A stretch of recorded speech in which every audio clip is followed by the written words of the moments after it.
Bonjour à tous.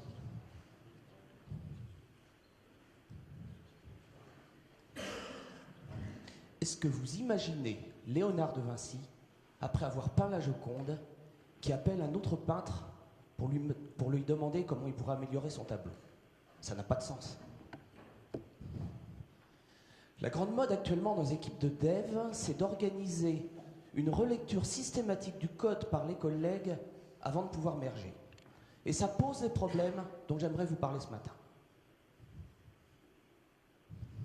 La revue de code, c'est la fin de la créativité.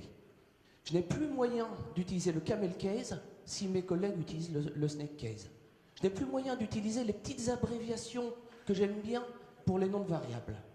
C'est bien simple, on ne distingue même plus mon code du code des autres. Avec la revue de code, il faut sans arrêt discuter. Vous n'imaginez pas le temps que ça prend juste pour décider du nom d'une classe. Mes collègues, ils voudraient comprendre ce que fait la classe juste en lisant son nom. S'ils veulent comprendre ce que fait la classe, ils peuvent lire le code.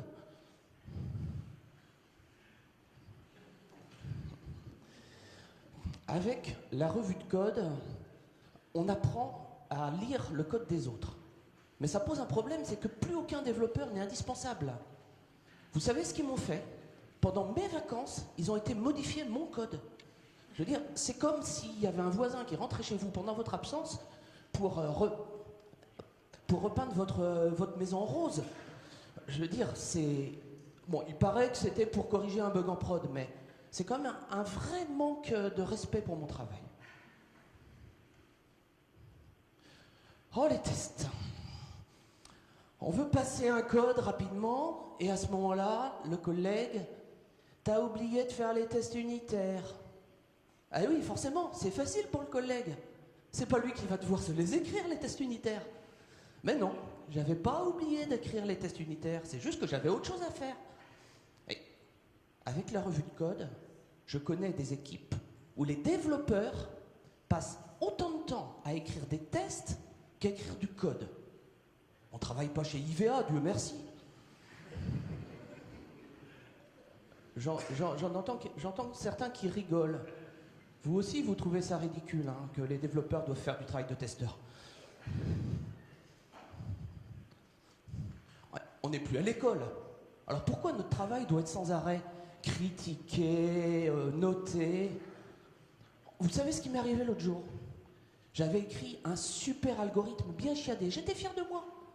Et à ce moment-là, tu t'es trompé, il y a un cas qui ne marche pas. Et vous avez vu qui m'a fait la remarque? Une femme. Oh la honte! Oh la honte! Et en plus, elle avait raison.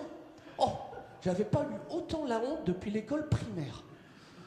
Bah, normalement, quand une collègue vous fait ce genre de remarque, bon, on lui coupe la parole, on noie le poisson, on s'approprie son idée, et le tour est joué. Mais là, avec GitLab, tout est tracé, daté, il n'y a plus moyen de faire illusion.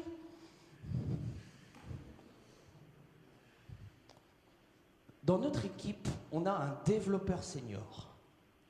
Toutes les bonnes pratiques, tous les petits trucs qu'il a appris, grâce à son travail, grâce à son expérience depuis des années, il doit les partager avec les débutants. C'est pas juste. Vous savez, pour rester le meilleur, vous savez ce qu'il s'est senti obligé de faire? Il s'est senti obligé d'aller participer à un coding dojo pour apprendre un nouveau langage. Un nouveau langage. On devrait tout développer avec Java. Parlons un peu d'argent. Avec la revue de code, la phase de développement coûte un petit peu plus cher. Par contre, après, on économise au moment de la maintenance pour corriger des bugs en prod. Bon, vous, en tant que développeur, ça vous paraît intéressant. Mais c'est parce que vous pensez qu'à vous. Pensez un petit peu à votre collègue chef de projet. Le chef de projet, lui, c'est sur le budget initial qu'il est challengé. Donc si le budget initial est plus élevé, ça veut dire plus de discussions avec les chefs, de comités de dépenses, de papier, etc.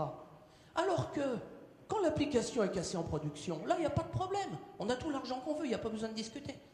Donc, pensez à l'intérêt global de l'entreprise. Il faut minimiser le budget initiale de développement, et comme ça, vous faciliterez grandement le travail de vos collègues chefs de projet.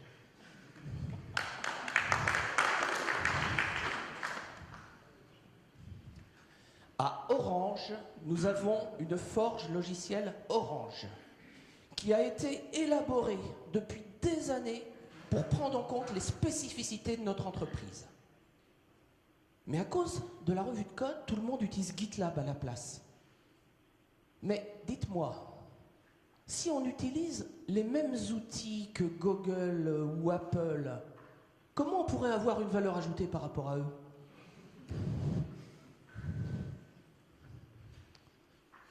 Avec la revue de code, on est obligé de subir toutes les modes du développement logiciel. Dans notre équipe, il y a un collègue qui a fait une formation sécurité. Alors l'autre fois, je pousse un code et il me répond « Il y a un problème de sécurité dans ton code, on peut faire une XSS. » Mais attendez. Aidez-moi. S'il y a un problème de sécurité, c'est le problème du département sécurité, voilà, je vois que tout le monde est d'accord avec moi. Oui, c'est le problème des experts sécurité. Chacun son boulot. Vous imaginez le temps perdu si tous les développeurs devaient apprendre les règles de sécurité? C'est pas possible. Bon, il est temps de terminer cette présentation et je vais vous dire quels sont vraiment les risques de la revue de code. Si vous adoptez la revue de code sur votre projet, vous risquez d'avoir une équipe soudée avec plus d'échanges. Vous risquez d'avoir un partage du code et des compétences.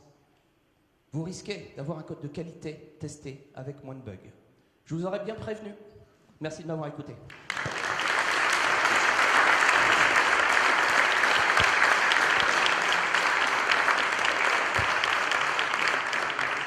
Merci.